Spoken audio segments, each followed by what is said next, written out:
When you have everything, wealth, fame, power, what's left to desire? Genuine love, real kindness. But what happens when the world only sees your money? This is the story of Tina, a billionaire who disguises as a homeless girl to test humanity. Will anyone help her or even love her without expecting anything in return? The answer will shock you. So sit back, relax, and grab your popcorn. This story will keep you watching till the very end. And if you're tuning in for the first time, don't forget to subscribe and hit the like button.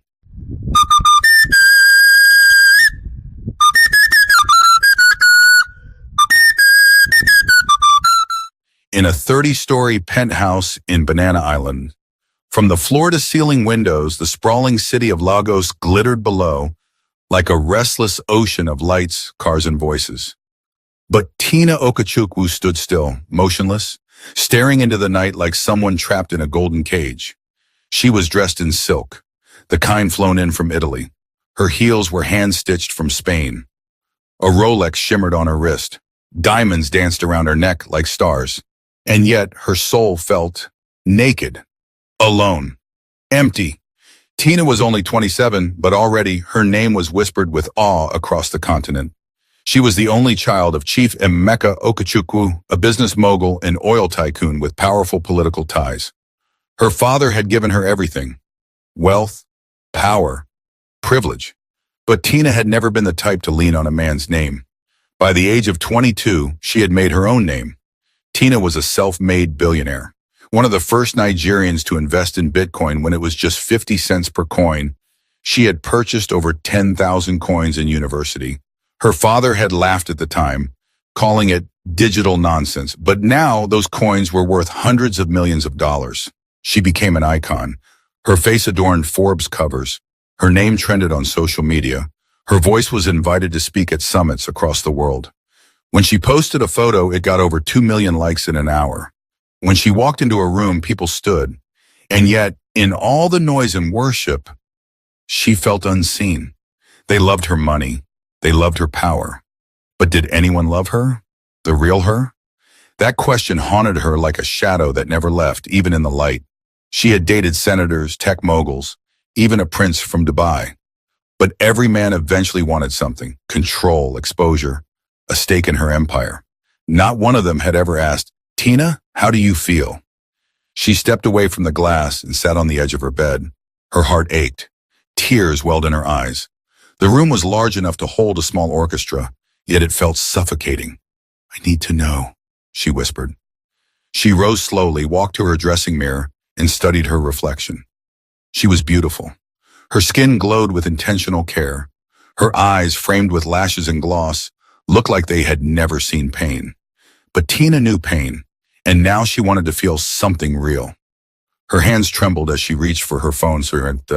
She scrolled past pictures of private chats, meetings with presidents, and dinner with celebrities. None of it mattered tonight. Tonight, Tina wanted truth, and she was ready to go looking for it, even if she had to become unrecognizable to find it. She dialed a number. "Angela," she said to her personal assistant, "clear my schedule for the next 2 weeks. No meetings, no interviews, no cameras. Tell everyone I'm traveling for a private retreat." Angela paused. "Yes, Ma, should I notify your father?" "No," Tina said, her voice sharp. "No one must know." She hung up. By dawn, she had changed. Gone were the expensive weaves, the designer bags, the gold-plated phone. She stood in front of her full-length mirror, wearing a faded skirt, a torn t-shirt, and a scarf tied over uncombed hair. She looked unkempt, like someone who had been forgotten by life, exactly the way she wanted. From her private safe, she took only 5,000 naira, enough to buy sachet water and maybe a plate of rice. Then she slipped out of the house using the back entrance. The guards didn't even recognize her. By the time the sun rose over Lagos that morning, a new homeless girl was walking the streets of Alaba International Market. No one knew her name. No one knew her worth. And that was exactly how she wanted it. For the first time in her life, Tina Okechukwu, billionaire, heiress, tech genius, was about to discover what the world truly looked like when no one had anything to gain from loving you. The first morning in Alaba International Market. It was just past 8 a.m., and already the air was thick with the sounds of shouting traders, honking buses, and the rumble of danfos weaving recklessly through narrow paths. Tina stood at the edge of the market watching. She looked nothing like the woman who had graced international summits and dined with presidents. Her skirt clung to her legs with dust. Her shirt hung loosely, stained and torn at the shoulder. Her lips were dry.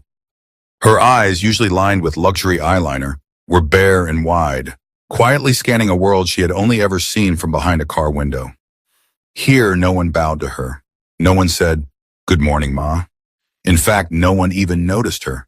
She took a step into the crowd, and in that moment, it was as if the world turned its back. She reached out timidly to a fruit vendor, a woman slicing pawpaw with one hand and collecting naira with the other. "Please," Tina said, her voice almost a whisper. "I haven't eaten since yesterday. Just one slice." The woman didn't even look at her. "Ah, beg shift. You dey scare customer." Tina stepped back, startled. She moved toward a group of mechanics gathered by a makeshift shed, laughing over plates of amala. "Please, anything. I can clean, sweep." "Madam," one of them barked, "go carry your madness somewhere else." They laughed. They laughed. She turned and stumbled, away humiliated. Her heart beat rapidly, not from fear, but from pain. This was what it felt like to be seen as worthless. As she moved further into the market, the insults grew colder, crueler. A woman selling a kara near the roadside flared at her. "This one way de waka anyhow. Nah, shawo you be?" Tina flinched. Another man hissed, "You know fine Seth. At least fine girls they beg with respect." No one knew she had over $200 million in her crypto wallet. But that wasn't the point. This was her test, and the world was failing it miserably. Hours passed. Her stomach growled. Her legs ached. She had no phone, no backup, no help. She was truly alone. The only thing she had was a 500 naira note and a sachet of pure water clenched in her palm like it was life itself. By afternoon, the sun had turned cruel. Her scarf was soaked with sweat. Her slippers had worn thin from walking. She found a little shade near a kiosk and sat on the floor. Dust rose around her. A boy selling recharge cards stepped on her hand and didn't apologize. She was invisible. She wasn't sure how long she sat there before her eyes began to blur. Her vision dimmed from hunger and heat. Her body, once pampered with spa oils and exotic baths, was now trembling with exhaustion. Then it happened. A woman carrying a tray of rice passed by. The smell struck Tina like lightning, jolting, irresistible. She stood up and approached. "Auntie, please. I don't want much, just small rice. I'll wash plate. The woman turned. "You dey craze? Wet'n be this one. You want use pity chop my food? Get away." Before Tina could move, the woman shoved her. Tina stumbled backward, legs weak, heart racing, and fell, flat, on the dirt. Her head hit the edge of the pavement. Laughter erupted from nearby passersby. "She don't faint." "Na drama she dey act." One man threw a coin at her head and laughed. Another mimicked her fall. But then, through the blur, through the heat, through the sea of mockery, a shadow moved closer. A soft voice cut through the noise. "Hey, are you okay?" Tina looked up. Through her watery eyes, she saw a young man wearing a faded blue t-shirt soaked with sweat. His skin was sun-darkened, his fingers rough from labor. Behind him, a wooden wheelbarrow leaned against a fence. He wasn't rich. He didn't smell like perfume, but his eyes were kind. And that was the first kindness Tina had received all day. She tried to speak, but couldn't. Her lips trembled. The man gently helped her up. "I saw how they pushed you, don't mind them. Lagos can be wicked." He dusted her off with his own shirt. "My name is Obi," he said. "You look like you haven't eaten in days." Tina barely managed a nod. Obi reached into his pocket and pulled out a crumpled 100 naira note. He looked at the plate of rice he had just bought for himself and hesitated. Then, without another word, he handed it to her. "Please eat," he said. "I'll be fine." Tina blinked. "Why?" she asked, her voice cracking. "Why are you helping me?" Obi gave a tired smile. "Because someone should, that's all." Tina looked at the plate. Her hands shook as she held it. She had been mocked, pushed, insulted. And now, for the first time in her life as a homeless girl, someone had shown her real, unfiltered kindness. Tears rolled down her cheek. She sat beside Obi and ate, not like a billionaire, but like a starving soul. And as the market noise faded in the background, she knew. This man might just be the answer to the question that brought her here. The afternoon heat was slowly dying, but Tina's heart had just begun to warm. She sat beside Obi on a wooden bench outside a small buka named Mama Sweet's local kitchen, still holding the empty plate of rice he had given her. For a moment, neither of them spoke. She glanced sideways at him. His shirt was torn at the collar, his slippers mismatched. His palms were calloused, and sweat had carved deep lines in his forehead. His eyes held something rare: peace, kindness. Obi looked at her again. "I don't know what brought you here," he said softly, "but if you need food again tomorrow, I'll be here by 11. Tina's heart skipped. Nobody had ever cared enough to offer her something without asking for anything in return. She wasn't used to this, not without cameras, not without expectations, not without masks. She wanted to ask him why he cared, why he saw her, but the words got stuck in her throat. Instead, she simply nodded. "Thank you." That night, Tina didn't sleep on silk sheets or Egyptian cotton. She curled up behind a locked stall in a corner of Alaba Market, resting her head on her nylon bag and hugging her knees against the cold. The ground was hard. The noise was constant. Mosquitoes fed on her arms without mercy. And yet, her heart was full, because for the first time in a long time, she wasn't pretending. The next day, by 10:55 a.m., Tina was already sitting on the same wooden bench outside Mama Sweet's, nervously picking at her fingers. Her scarf was now dustier than before. Her feet were sore, but her eyes were alive with quiet hope. Then she saw him, Obi, walking through the market, pushing a rusty wheelbarrow that creaked with every movement. He had a small black nylon bag in one hand and a bottle of water in the other. When he saw her, he smiled. And for some reason, that smile felt more valuable than all the Rolexes and Range Rovers she had ever owned. "I bought beans and plantain today," Obi said as he sat. "Figured maybe you'd be tired of rice." Tina laughed. It was the first time in days. "I'm not picky," she replied. They shared the meal, half and half. Obi always gave her the bigger portion, claiming, "I have more flesh to burn." And Tina, who once dined with kings, now ate beans by the roadside and felt richer for it. Over the next few days, they fell into a quiet rhythm. Obi never asked questions. He never pushed. He only showed up. Every morning, every lunch break, every evening, with either a plate of food or a warm word. "Why are you doing this?" she finally asked one evening as they sat under a leaking umbrella beside a drainage canal. Obi leaned back. His face darkened slightly, but not with anger, more like old pain rising to the surface. "You really want to know?" he asked. Tina nodded slowly. "Please." He looked away for a long moment, then motioned for her to follow him. They walked through the winding back streets of Ajagunle, where rusted zinc houses leaned like they were tired of holding up pain. Children played with worn-out slippers, chickens ran across narrow paths, and the air smelled of boiling beans and burning firewood. Finally, they stopped at a small, rusted gate. "This is where I live," Obi said, unlocking the latch. The compound was quiet. A half-broken tap dripped lazily in one corner. From a window nearby, a soft voice called out, "Daddy!" A little girl, about 7 years old, ran out barefoot and flung her arms around Obi. Her hair was tied with colorful beads. Her smile could melt iron. Tina's heart caught. "This is my daughter, Jessica," Obi said, lifting the girl up. Jessica looked at Tina curiously. "Daddy, is this my new mummy?" The words stung. Tina's lips parted, but she couldn't speak. She looked at Obi. He sighed, putting Jessica down. "Not yet, my love, but she's our friend." Inside the one-room apartment, there were no chairs, just one mattress, a fan with no blades, and a black and white photo of a woman on the wall. "That's her," Obi said quietly, pointing to the photo. "Fola, my wife." He sat down on the edge of the bed and took a breath that seemed to come from the bottom of his soul. She used to love me, he began, when I had a job, when I worked in the oil sector.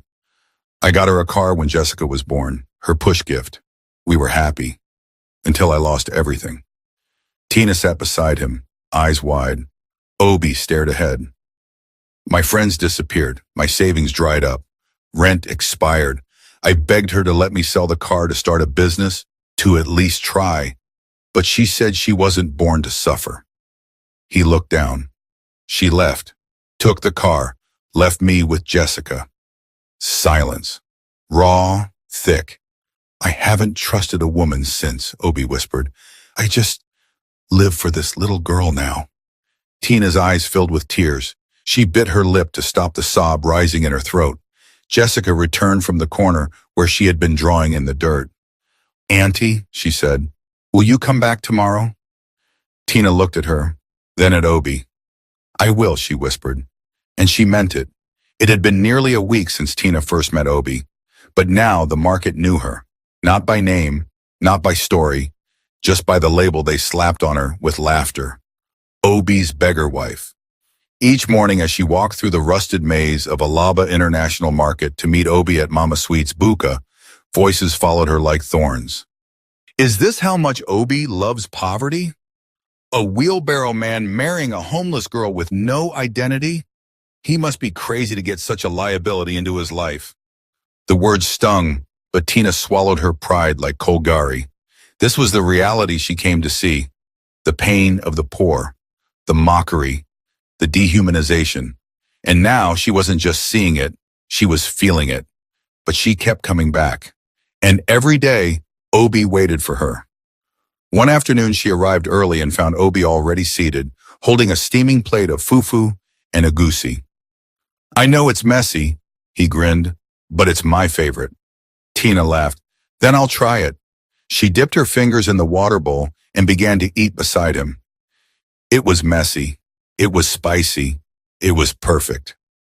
As they ate, Obi glanced sideways. You know, I never asked your name. Tina hesitated. 1,000 names danced in her mind.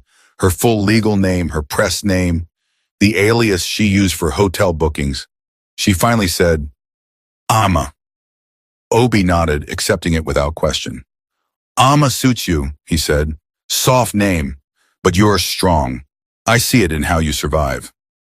That moment sat like warm light in Tina's chest. She had been called queen, boss lady, crypto witch, and Africa's youngest billionaire. But strong, that felt the most real.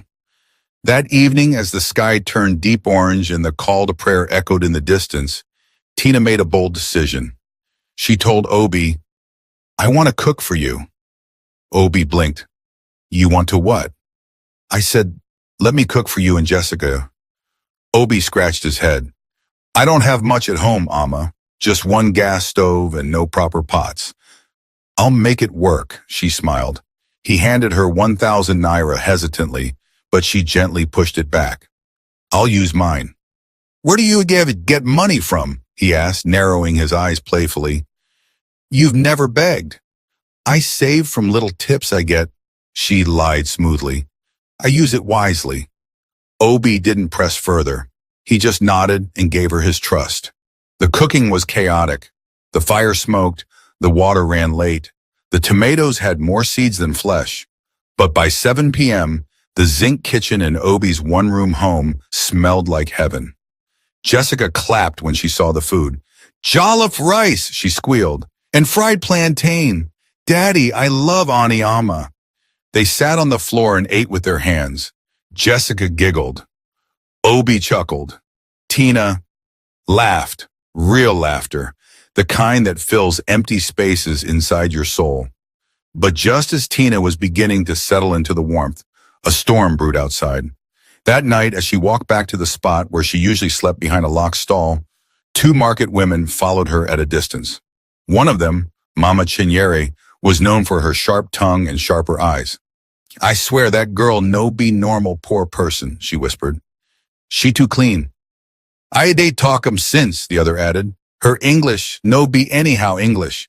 She dey behave like person we come from Aso Rock. They weren't the only ones watching. The buka owner, Mama Sweet, had started glancing at Tina with suspicion. She'd noticed how Tina never asked for food like the others, how she always looked, composed even in dirt. And now rumors were spreading. Maybe she be thief way run from police. Maybe na mad woman way regain small sense. Or na ritualist they use her monitor obi life. By morning it was no longer just whispers. One of the traders boldly called out, Obi, make sure say them no use you do spiritual experiment, oh. But Obi didn't respond. He kept his head high, wheeling his cart with quiet pride. And when he saw Tina at their usual spot, he smiled like nothing else mattered. Later that day, Tina walked with Obi to buy oranges from a roadside hawker. As they walked, Tina noticed something. A young boy tripped and spilled his tray of boiled eggs onto the ground. Traders laughed. No one helped. But Obi rushed over, helped him gather the eggs, and gave him 200 naira. Tina watched silently, her eyes stinging. You always help people, she said softly. Obi shrugged. It's just the right thing to do. She looked at him and said the words carefully, like laying a fragile truth on the table. You're the first person in my life who's been kind to me, without knowing what I have. Obi didn't say anything. He just looked at her, and in that look there was something electric, real, undeniable. But then Jessica ran up, shouting joyfully, Mummy Ama! Mummy Ama! Tina froze. Obi turned to his daughter. Don't call her that. She's not your mummy. Jessica frowned. But she loves me. She cooks. She tucks me in. Tina crouched and took Jessica's hands. I may not be your mummy, she whispered, voice trembling. But I promise you, you will never be hungry again. Obi watched them, his heart at war. Tina's presence was shaking the foundations of everything he had carefully walled off. And he didn't know whether to hold on tighter or run. The rain began without warning, thin at first, just a drizzle teasing the rusted rooftops of Ajagunle, but then it poured like the heavens had been holding back their own grief and could no longer bear it. Tina and Obi were inside the cramped room he called home. Jessica had already fallen asleep, curled up under a worn blanket on the mattress, her tiny arms wrapped around an old teddy bear with one eye missing. Obi stood by the window watching the rain. Tina sat on a wooden stool, her heart pounding. For days now, she had been trying to hold back something inside her, a storm of her own. She looked at Obi, so calm yet wounded, so quiet yet so full of pain, and she couldn't take it anymore. Obi, she began softly, please tell me everything. Tell me what happened with your wife. Obi didn't turn around. His hands were in his pockets, his shoulders stiff. For a long moment, all she could hear was the rain and the distant blare of a Danfo horn in the street. Then slowly, Obi turned to face her. His eyes looked tired, but there was no anger, only memories. I met Fola at university, he said, voice barely above a whisper. She was the most beautiful woman I had ever seen, confident, sharp, and she made me feel like I could conquer the world. Tina leaned forward, listening. We dated for 4 years. Got married a year after I got my job with the oil company. Life was good. I wasn't rich, but I was comfortable. I gave her everything she asked for. Bought her a car when Jessica was born. Took her to Dubai for our anniversary. I even started building a house for her family. He paused, swallowed. Then it all crashed. Tina's chest tightened. They laid off over 70 staff. My department was dissolved overnight. I came home with my letter and a smile, thinking she'd hold my hand and say, we'll survive this. But instead, she asked me what I did to deserve it. He sat down on the floor, back against the wall, eyes far away. I begged her. I told her I'd start a small business. I wanted to sell the car so we could pay rent and move into something modest. But she screamed at me, told me she didn't marry a failure, said she wasn't born to suffer. Tina blinked back tears. Obi's voice broke. She packed her bags, took the car, left Jessica, just like that. She blocked me, told her family I was abusive. They believed her. My friends disappeared too. Nobody wanted to associate with a broke man with a child. Silence. I slept in markets, on benches, carried loads just to feed my daughter. It's been 3 years now. No word from her. Jessica still thinks her mother will come back one day. Tina covered her mouth. A tear slipped down her cheek. Obi looked at her gently. So, now you understand why I help people. I know what it feels like to be invisible, to be judged. And I guess somehow, I saw that same pain in your eyes. Tina's lips parted, but words refused to come. She wanted to tell him everything, who she really was. That she'd owned more homes than she could count. That she had a driver who once flew her to a fashion show in Paris because she didn't want to sit in Lagos traffic. But how could she? Would he believe her? Would he forgive her? Would it ruin this fragile bond they had built? Tina looked down. Her voice came out like a whisper. Obi, do you ever feel like the world doesn't really know who you are? Like you're just playing a role every single day, and nobody sees the real you? Obi's eyes met hers. All the time, he said. Tina's chest trembled. Then maybe we're not so different, she whispered. The rain continued to fall into the night. As Tina prepared to leave, Jessica stirred. Mummy, Amma, she called out sleepily. Tina froze, her hand still on the doorknob. Yes, baby, she replied gently.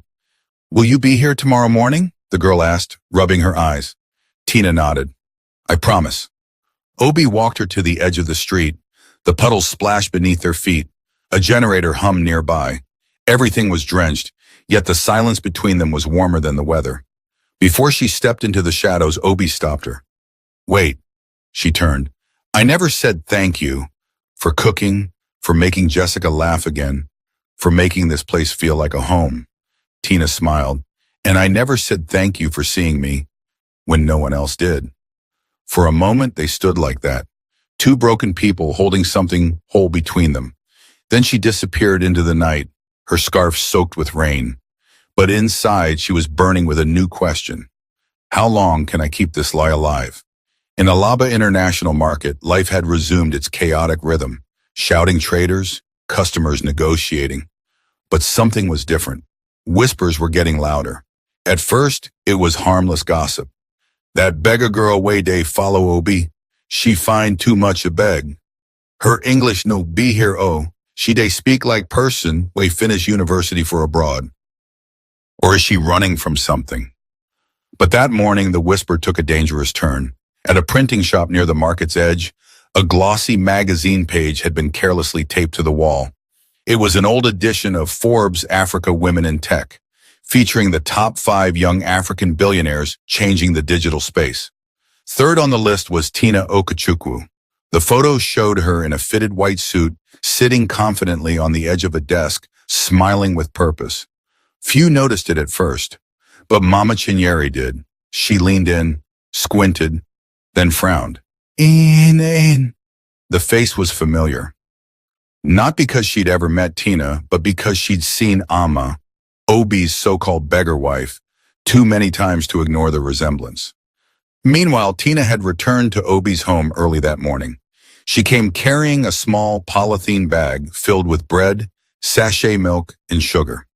Obi, half asleep, smiled when he saw her. You're becoming more predictable than the sun, he joked. I prefer the word consistent, she replied. They both laughed softly, the kind of laugh only two people who had suffered deeply could share. Jessica came running out, her hair uncombed and her eyes still heavy with sleep. Mummy Amma, Tina lifted her in a hug. How's my angel? The little girl nodded. I had a dream. You cooked stew and we lived in a big house with a garden. Tina froze for a second.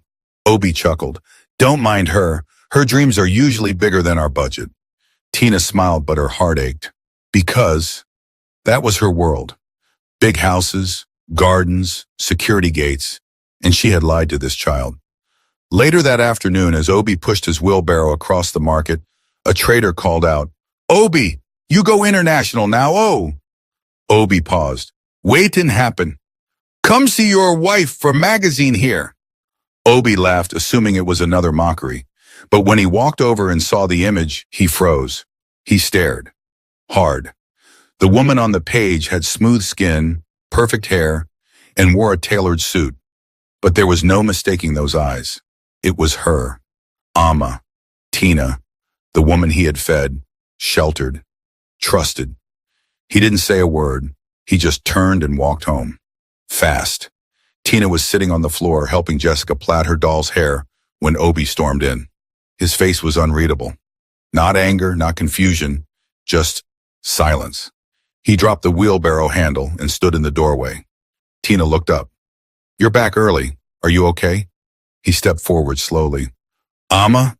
What's your real name?" The question hit her like a whip. Tina froze. Jessica looked up too. "Daddy?" Obi's voice was firm now. "I said, what is your name?" She opened her mouth, but nothing came out. Obi tossed the magazine page on the ground. Jessica picked it up. "Daddy, this is Mummy." Tina swallowed hard. "I wanted to tell you," she whispered.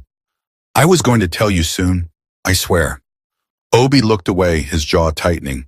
"So everything, the cooking, the tears, was that acting too?" "No," she cried. "Obi, please, listen to me." "You lied," he cut her off. "You came here with a script." "No, I came with a broken heart," she said, rising to her feet. "I came because I was tired of being loved for the wrong reasons. I wanted to find something real. And I did. With you. With her." She pointed to Jessica, who was now holding the magazine with confusion in her eyes. "I never expected this," Tina continued. "I didn't know I'd fall in love with your world, with your strength, your kindness, with you." Obi stared at her for a long, heavy second. Then he said quietly, "You should go." "Obi, please." He turned away. "Please." Jessica ran up to her. "Mummy Amma, where are you going?" Tina knelt and hugged her tight, trying not to break. "I'll be back," she whispered. "I promise." And then she left, heart shattered, eyes burning, soul exposed. Outside, the market buzzed. People were already murmuring about the mystery girl who had turned out to be a billionaire in disguise. Some admired her, some mocked Obi, others just stared. But Tina didn't care anymore. She had played her game and lost, or so she thought, because she didn't know that the next 24 hours would change everything. Forever. Obi didn't sleep that night. He sat by the window, staring at nothing, watching the flicker of candlelight as the power in Ajagunle went out again. His thoughts were louder than the generators outside. She lied. That was the only thing that his pride wanted to remember. But his heart, it kept whispering other truths. She fed Jessica. She laughed with us. She slept on the floor. She gave when she had nothing to prove. But still, how could someone with so much walk into their poverty without warning? How could she pretend? He looked over at Jessica. She hadn't eaten all day. She hadn't even spoken. She sat curled on the mattress, holding the magazine photo in her hands, whispering, "Mummy Amma will come back. I know it." Obi's chest ached. He had survived heartbreak before, but this one felt different. This one mattered. The next morning, the market was on fire with gossip. "Obi chased billionaire woman Komat. See him life. If na me, I go use that opportunity hammer. She even fined past governor's daughter Seth." Obi kept his head low as he pushed his barrow. But every whisper cut deeper than the last. By noon, he couldn't take it. He turned back home. Jessica was still in the same spot. The moment she saw him, she ran up and hugged him tightly. "Daddy, I'm hungry," she whispered. Obi hugged her back and buried his face into her neck. "I'm sorry, my angel." Meanwhile, Tina sat inside her pennant house, alone, dressed in a silk robe surrounded by gold chandeliers and polished marble floors. She had never felt poorer. Her phone buzzed, calls from CNN, Arise News, social media managers begging her to address the rumors. She turned everything off. She didn't care about her brand or trending hashtags. She cared about the man and the little girl who saw her before the world did. Then she looked up and smiled faintly. "I need to go back." At exactly 4 p.m., a small convoy of black SUVs pulled into the market. People rushed out, jaws dropping, some running to take photos. 2 tall security men opened the door of the lead car. And Tina stepped out. Not as a ma, not as a beggar, but as Tina Okechukwu, billionaire, philanthropist, and daughter of one of Nigeria's wealthiest families. Dressed in a simple but elegant red gown, no makeup, her natural hair tied in a bun, she walked through the stunned crowd, stopping in front of Mama Sweet's buka. People murmured. "Mama Sweet," she said, looking the woman in the eye. "Remember the girl you chased away for being dirty?" Mama Sweet swallowed hard. Tina reached into her handbag and handed her a check for 2 million naira. "For every hungry girl you won't turn away again." Gasps rippled through the crowd. She moved to the fruit seller, who once ignored her cry for food. She gave him $5,000. To the woman who once called her a mad girl, 3 million. "Naira, I'm not doing this for show," Tina said to the crowd. "I came here in disguise to see if people still love the poor, if they still show kindness without reason." And only one person did. She turned, the crowd parted. Obi stood at the end of the path, stunned, Jessica at his side. Tina walked to them slowly. "I'm sorry I lied to you," she said, trembling. "I should have told you who I was. But I was scared. Scared of ruining what we had. Scared you'd treat me like everyone else did." Obi said nothing. Jessica pulled Tina's hand. "I told you she would come back, Daddy." Tina knelt to Jessica's level and cupped her face. "I meant it when I said you won't suffer again. And I meant it when I told you I love you." She looked up at Obi. "I'm not asking you to forgive me today, but please let me show you what real love looks like from a woman who's tasted the fake side of life and chose your world instead." Obi's jaw clenched. He stepped forward, slowly. "Tina," he said, "I don't care if you have 5 naira or 5 billion naira. What I saw in you wasn't the money." He turned to Jessica. "She calls you mommy because you earned it." Then looking back at Tina, "If you'll still have us, not for pity, not for guilt, but for real, then let's go home, together." The crowd erupted in cheers. Some clapped, some wept. Phones flashed, but Tina only saw him. "Yes," she whispered, "let's go home." They didn't go to the zinc house. They went to Banana Island. Tina opened the gate, and for the first time, Obi stepped into her world. Servants bowed, security guards opened doors. Jessica ran through the garden screaming joyfully. Obi stood frozen. Tina turned to him. "You asked me once where I get money from," she said, smiling through tears. "Well, now you know." Obi shook his head. "I still can't believe this is real." "It's real," Tina said. "And it's yours now, too." They embraced, and that night, for the first time in years, Obi didn't sleep on a mattress on the floor. He slept beside Tina, with Jessica curled between them. Safe, full, and finally, home. The next morning in Banana Island, Mansion Obi stood in the garden, dressed in a crisp white caftan, freshly pressed by a servant he never imagined he'd have. His hands were folded behind his back, watching as Jessica chased butterflies, giggling, her feet bare in the soft grass. From the glass doors, Tina stepped out holding a cup of tea. No silk robe, no diamonds, just a simple white dress and her hair wrapped in a scarf. But Obi had never seen her more beautiful. "You're quiet," Tina said, handing him the cup. He smiled. "I'm still trying to understand how I moved from pushing a wheelbarrow to this." Tina chuckled softly. "I'm still trying to understand how I moved from being followed by cameras to being fulfilled by a little girl's laughter." They stood there in silence for a moment. Then Tina touched his arm. "Are you ready?" He nodded. "Let's do it." 2 hours later, a fleet of black SUVs moved through the dusty roads of Alaba Market. The convoy slowed to a stop, causing a commotion among traders, bystanders, and customers. Everyone rushed out.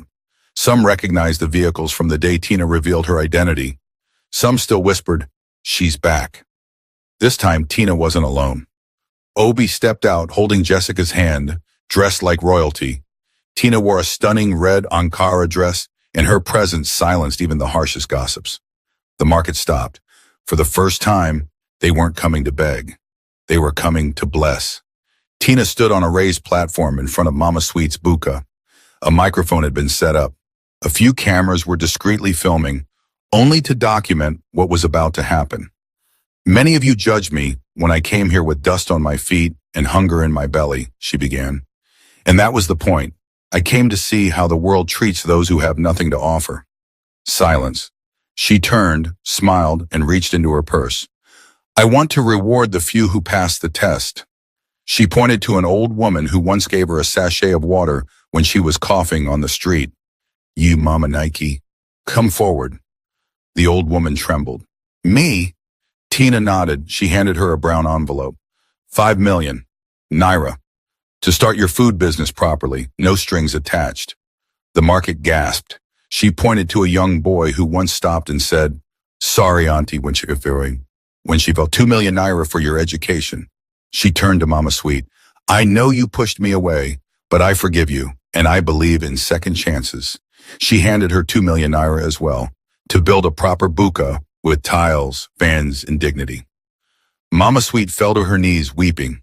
By the time Tina was done, she had given out over 50 million Naira in total. The air was electric. People cheered, some cried, some shouted, God bless you, Tina. But Obi, he just watched her. And he knew this woman had not only changed his life, she was changing the world. Later that evening, back in the mansion, the three of them stood in the garden. A servant handed Obi a small box. He looked at Tina, then he knelt. Tina, he said, his voice steady, you once said you wanted to see if anyone could love without knowing what you had. Well, I didn't just fall in love with what you had. I fell in love with what you lacked. Attention, peace, truth. Jessica held her breath. Tina's eyes filled. I may not have a palace, Obi continued, but I can promise you loyalty, peace, and love that doesn't depend on headlines. He opened the box. A simple silver ring. Will you marry me, Tina? Tina covered her mouth. Then she knelt beside him. Yes, 1,000 times yes, Jessica screamed. You're getting married. 1 week later, social media exploded with photos. Billionaire Tina weds wheelbarrow pusher. Obi the humble hero, from market dust to mansion love. Jessica's new mom is a billionaire. But Tina didn't care about trends. What mattered most was peace, truth, and love. 3 days after the wedding, a private jet took off from Murtala Mohammed Airport, Lagos. On board, Tina, Obi, and Jessica. Destination, Dubai. Jessica stared wide-eyed at the clouds. Mummy, are we in heaven? Tina smiled. No, my baby, but it feels close. As they landed, Obi held Tina's hand. You know, he whispered, I was mocked for loving a beggar. Tina laughed. And I was mocked for being too rich to find real love. They looked at Jessica, asleep with her teddy bear, then at each other. No words were needed. They had passed the test. They had found what money could never buy. Kindness, family, and a love deeper than disguise. Moral of the story, true kindness does not recognize status, and real love looks beyond appearances. In a world driven by wealth and image, it is the heart that gives freely, without expecting anything in return, that is most valuable. This story teaches us that humility, compassion, and sincerity will always be more powerful than riches or reputation, and those who love purely are the ones truly worthy of reward. We hope this story touched your heart. If it did, please let us know. What lesson did you learn? Drop your thoughts in the comment section. We truly love reading your reflections. And guess what? Another powerful, inspiring story is coming your way in just a few days. So make sure to subscribe and hit the notification bell so you don't miss it the moment it drops. If you enjoyed this video, don't forget to like it and share it with your family and friends. Thank you for being part of this beautiful journey with us. God bless you richly.